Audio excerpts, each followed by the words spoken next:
This is yours. You're the captain, you're the master, you're the foreman, you're the general, you're the head. Don't give control of this to nobody, especially the devil. Do not let Satan come in here and function and operate, because he has one mission: to keep you off course, to make you not think it's possible, to make you think that God don't hear you. His job is only to destroy you, to make sure that you don't become what God intended for you to become. That's the mission of the devil. Now, if you don't believe in the devil, this conversation ain't for you. If you don't believe in God, this conversation ain't for you. I'm not talking to you. I'm talking to people who are spiritually based. If you get control of this, that's why I'm telling you these two books.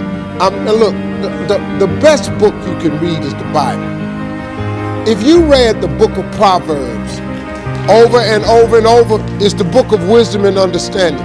It would really help your life, man. If you just read. Now, I'm gonna be honest with you. That's the only book in the Bible I've read cover to cover. I've only read the book of Proverbs. I've read some scriptures every now and then. I only know 5 or 6 scriptures by heart. I'm just gonna be real with you. But I've memorized them 5 or 6 scriptures, and them 5 or 6 got me here today. I know a lot of people that know the Bible inside out ain't got nothing to show for it. You know why? Because they memorized it, but they didn't apply it. I have applied 6 scriptures to change my life. But these books that I told you about, The Power of Positive Thinking by Norman Vincent Peale and The Magic of Thinking Big by David Schwartz, you know what it does? It just teaches you how this works. Once you get this, y'all, you can change everything. Do you understand? Negativity, let me just give you this and we'll walk away. Negativity, you can protect yourself from negativity. And that's what stops most people, negative thoughts. You can coat your mind from negativity. It's a real simple exercise to do. I do it every morning before I walk out the door. So I walk out as a positive person. You know, I get tired sometimes. That's different from being negative, because I get mentally drained from my job at times. But to coat your mind from negativity, the way you can put a coating around your mind is with one simple thing: gratitude. Gratitude erases negativity. I'm gonna show you how this works. If you wake up in the morning and you start having negative thoughts, man, this ain't my day. I woke up on the wrong side of the bed. I'm tripping, I just don't feel myself. Every time you feel, in the middle of the day, if you feel yourself doing that, stop, just stop for a second and start going over in your mind everything you have to be grateful for. Not everything you want, everything you already have, because what you have is substantial. You just haven't gone over the list and taken inventory in a long time. But the fact that you can walk, that's a blessing. The fact that you woke up, that's another blessing. The fact that you can see, think, reason, that's another blessing. The fact that you can go somewhere and get yourself something to eat, that's another blessing. The fact that you can go and turn the key and call someplace home, that's another blessing. The ability to dream is a blessing. The fact that you have an opportunity to get it right is another blessing. The fact that you're beautiful, that's another blessing. The fact that you have any measure of health, that's another blessing. And I'm just talking to you, I don't even know you. I could give you 50 things you ought to be grateful for right now. I don't even know you. Start coating your mind with gratitude. It'll change everything for you. I don't have a relationship with God because I'm afraid of burning in hell.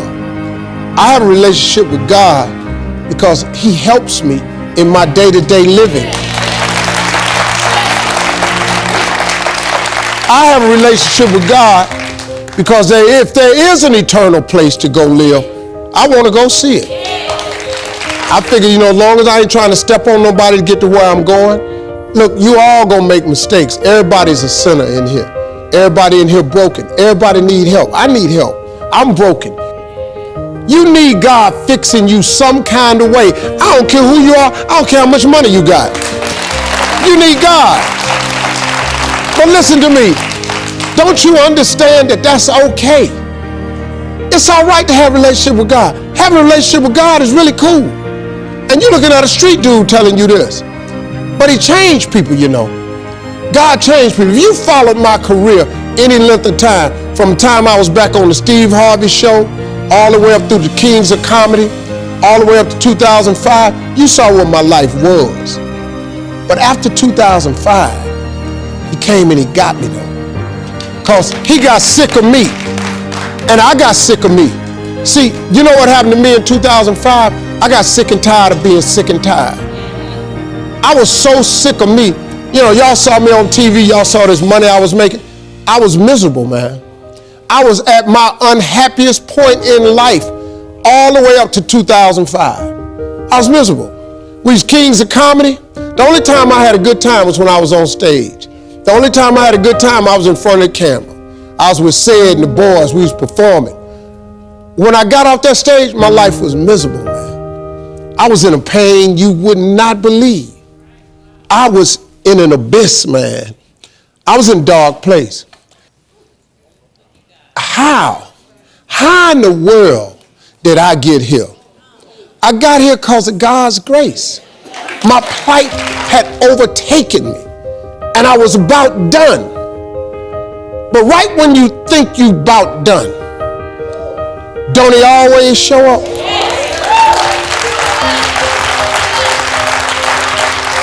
Can you name me one single thing God ain't brought you through?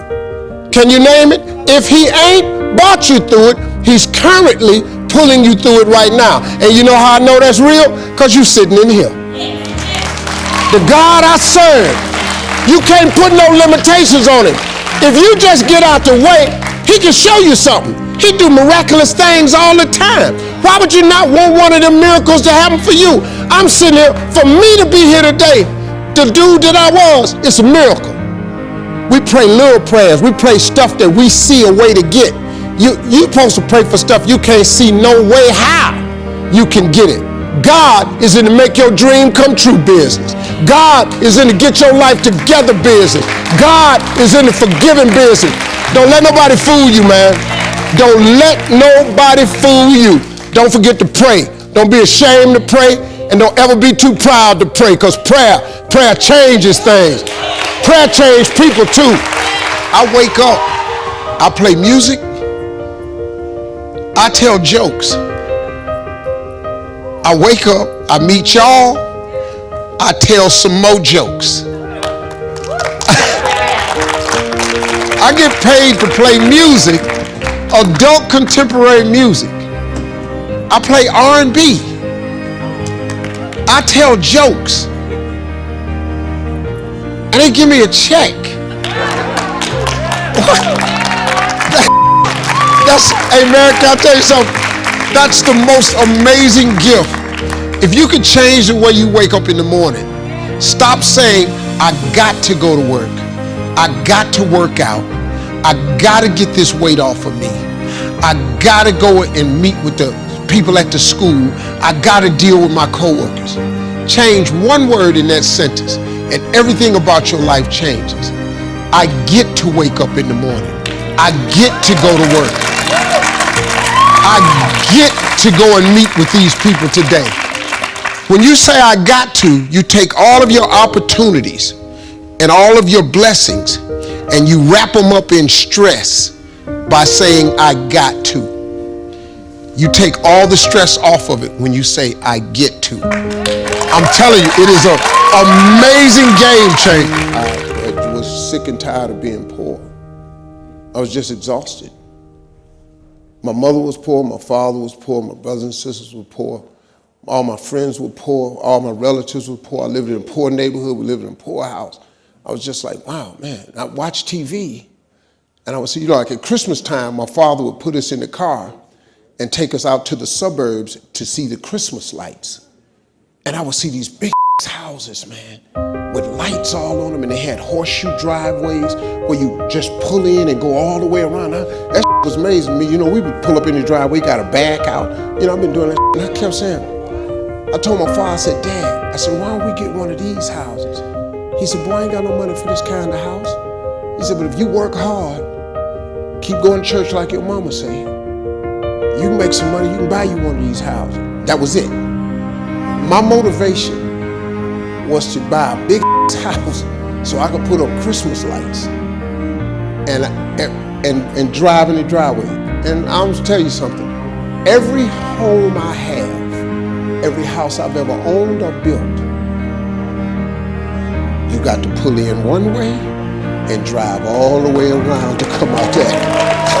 I have never built, lived, or owned a home that did not have that driveway with gates on both sides.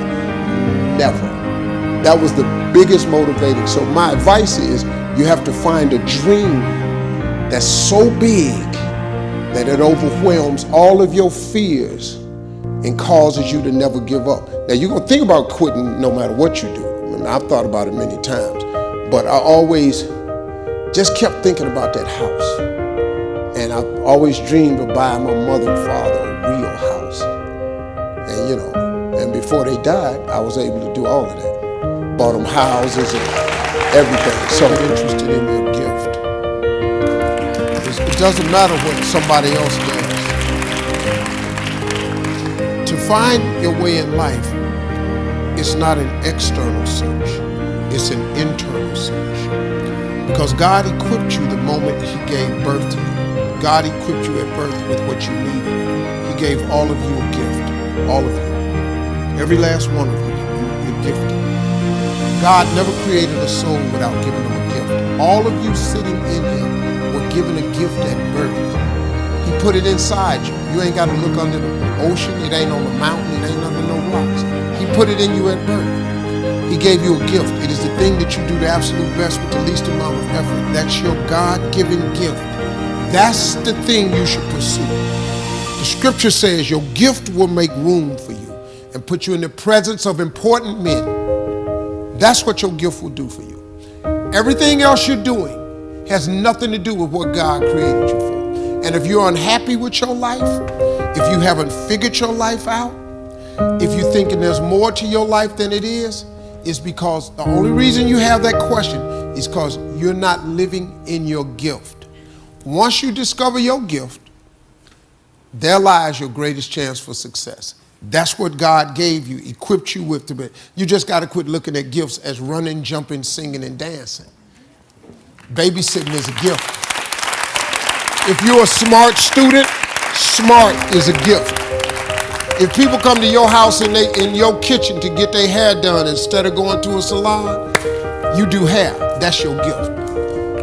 If they can't have a bake sale without your pies and cakes, you bake pies and cakes better than everybody, then that's your gift. You bake pies and cakes. That's your gift. You don't have to think about it. That's what you do. Quit trying to do what somebody else is doing, because that ain't your life. You don't even want to come the way I would. If you knew the path I took to get here, you would not take it. If I'd have knew the path I was going to have to take to get here, I would have changed my destiny a long time ago. Because there's no way I would have wanted to have gone through what I went through to get to where I am today. That's why God don't reveal it to you. See, God never reveals the path to you. He shows you what it could look like, but He don't show you the route. Because if He showed you the route, you'll turn around. Everybody would quit. If you knew what you had to go through to get to where He had for you to go, you would all quit. I would quit too. It's no way I would have had a stuttering problem. It's no way I would have lived in a car for 3 years. It's no way if I'd have knew that when I quit my job to do comedy, what was going to happen to me, I would have never quit my job. But He don't show you that. He just lets you have the dream. And if you're bold enough to chase the dream, He'll get you through the journey. You just can't quit in the middle of the journey because He know you're chasing dreams. God didn't make your dream come true business. That's real talk. I kid you not. You looking at somebody living his dream because God made it happen for him. That's real. I think that we, in some strange way, are conditioned to believe that success comes overnight, that success is microwavable, that success can go into an air fryer and it can come right out. In some strange way, we are convinced that if, in fact, the journey is too hard, or that the journey takes too long, or that the hurdles are too frequent, or that the mountain is too tall, that maybe this means that this is not for us. Maybe maybe this means that this isn't supposed to happen for me. Maybe this means that I'm in the wrong space. When in fact, it's quite the opposite. I think you're actually right on the road you're supposed to be when it's hard. When something's easy, it sounds like it's not supposed to be yours. Oftentimes we want the finish line without running the race. You have something that you're going for. And just because it's hard doesn't mean that it's not meant for you. It doesn't mean that this isn't supposed to happen. It just means that you are in the middle of a process. And you have to stay on that process.